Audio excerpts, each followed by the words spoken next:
I wanted to talk about the relationship between calcium and your cardiovascular system.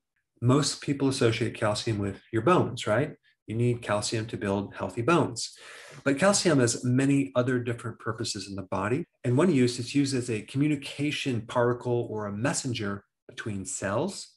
It's also used in the clotting process to help form clots. And it's a major electrolyte in the ability for the muscle to contract, as well as in the relaxation process. So calcium has many different purposes.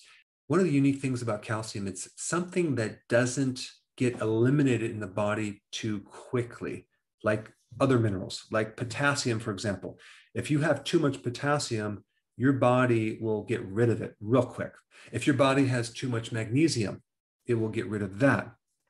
And even if you have too much sodium, you will get rid of sodium. But there's certain minerals like calcium and even iron that your body tends to accumulate. And if you have too much of it, you're kind of stuck with it for a while.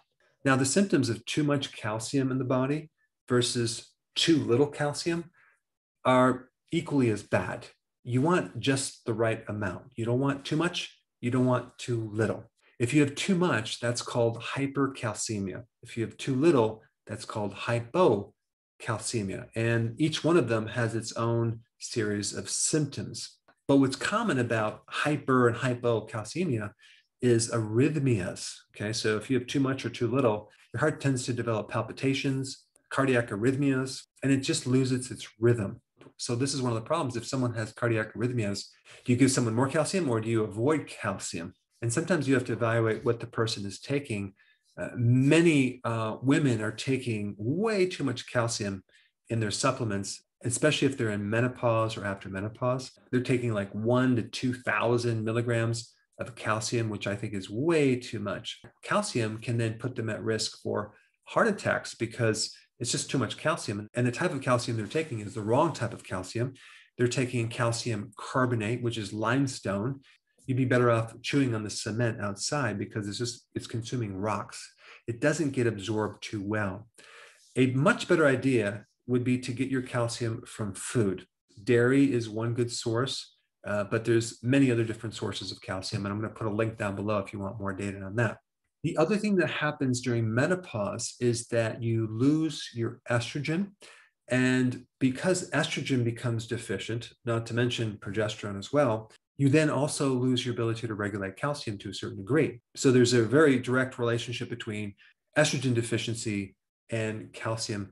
And that's one of the reasons why women, when they go through menopause, they start developing osteopenia or osteoporosis, simply because they lose the estrogen control over calcium. And so the thing not to do is just to start loading up with calcium.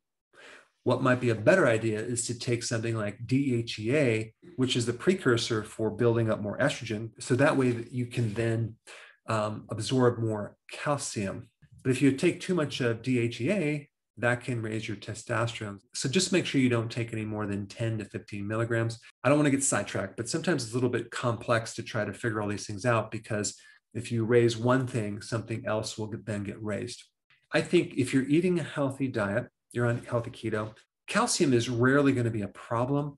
It's pretty easy to get calcium in various foods. It's in vegetables, it's in other foods, it's in nuts, it's definitely in dairy.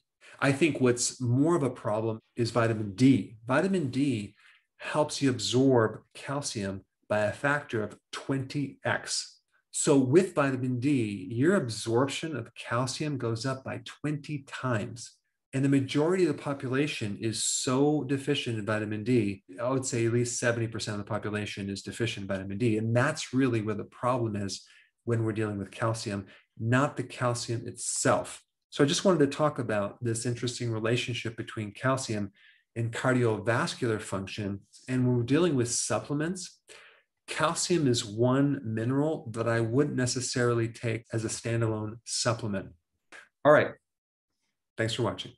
Before you go real quick, I have a course entitled How to Bulletproof Your Immune System. It's a free course. I want you to take it. And here's why. Here's you. Here is your environment.